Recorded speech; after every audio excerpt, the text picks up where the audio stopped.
Vocabulary calendar, day 2. Work and professional. First word, negotiate. Spelling Negotiate. Negotiate. Discuss to reach an agreement. നമ്മൾ പൊതുവെ ഒരു ധാരണയിൽ എത്താൻ വേണ്ടി നമ്മൾ ചർച്ച ചെയ്യുന്നതിനാണ് നമ്മൾ നെഗോഷിയേറ്റ് ചെയ്യുക എന്ന് പറയുന്നത്. ഇപ്പോൾ നമ്മുടെ സാലറിക്ക് വേണ്ടിയിട്ട് നമുക്ക് നെഗോഷിയേറ്റ് ചെയ്യാൻ പറ്റും. ചില സ്ഥലത്ത് നമുക്ക് നല്ല ക്വാളിഫിക്കേഷൻ ഒക്കെ ഉണ്ടെങ്കിൽ നമുക്ക് ചെന്ന് ഡിമാൻഡ് ചെയ്യാൻ പറ്റും. അങ്ങനെ അവരോട് പറഞ്ഞ് നമുക്ക് നമ്മുടെ ഒരു എഗ്രിമെന്റിൽ എത്താം. We negotiated a better salary. നല്ലൊരു സാലറി കിട്ടുന്നതിന് വേണ്ടി ഞങ്ങൾ നെഗോഷിയേറ്റ് ചെയ്തു, ചർച്ച ചെയ്ത് ഒരു എഗ്രിമെന്റിൽ എത്തി. അടുത്ത വേർഡ്, ഇംപ്ലിമെന്റ്.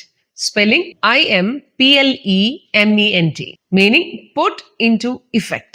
നടപ്പാക്കുക, അതാണ് ഇംപ്ലിമെന്റിന്റെ അർത്ഥം. They implemented new safety rules. പുതിയ സുരക്ഷാ നിയമങ്ങൾ അവർ നടപ്പിലാക്കി. Next word, collaborate. Collaborate എന്ന് പറഞ്ഞാൽ work together. ഇപ്പൊ നമ്മൾ പല ഗ്രൂപ്പുകളുമായിട്ട് ചേർന്ന് ചില പദ്ധതികൾ നടപ്പാക്കില്ലേ, അപ്പൊ നമുക്ക് പറയാം we collaborated on the project.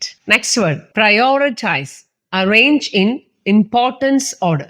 Importance അനുസരിച്ച് ആ ഓർഡറിൽ നമ്മൾ കാര്യങ്ങൾ അറേഞ്ച് ചെയ്യുന്നതിനാണ് പ്രയോറിറ്റൈസ് എന്ന് പറയുന്നത്. ഇപ്പോൾ ഓരോ ദിവസവും നമുക്ക് ചെയ്യേണ്ട കാര്യങ്ങൾ, അതിൽ ഏറ്റവും ആദ്യം ചെയ്യേണ്ട കാര്യങ്ങൾ ഏതാണെന്ന് നമ്മളൊന്ന് അറേഞ്ച് ചെയ്തിട്ട് വേണം ഒരു ദിവസം ആ കാര്യങ്ങൾ ചെയ്യാൻ.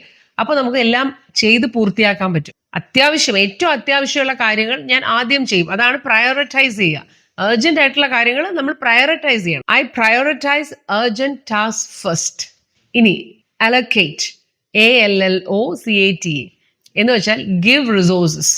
ഇപ്പോൾ എന്തെങ്കിലും ധനമായിട്ട് അല്ലെങ്കിൽ വസ്തുവായിട്ട് അങ്ങനെ പല കാര്യങ്ങളായിട്ട് നമ്മൾ റിസോഴ്സസ് എല്ലാ കാര്യത്തിനും വേണ്ടി ഇങ്ങനെ അലോക്കേറ്റ് ചെയ്യും, വീതിച്ച് കൊടുക്കും. ഇപ്പോൾ ഒരു ട്രെയിനിങ് നടക്കണമെങ്കിൽ അതിന് ഫണ്ട്സ് വേണം, അപ്പോൾ ഫണ്ട് അലോക്കേറ്റ് ചെയ്യണം. Funds R allocated four training.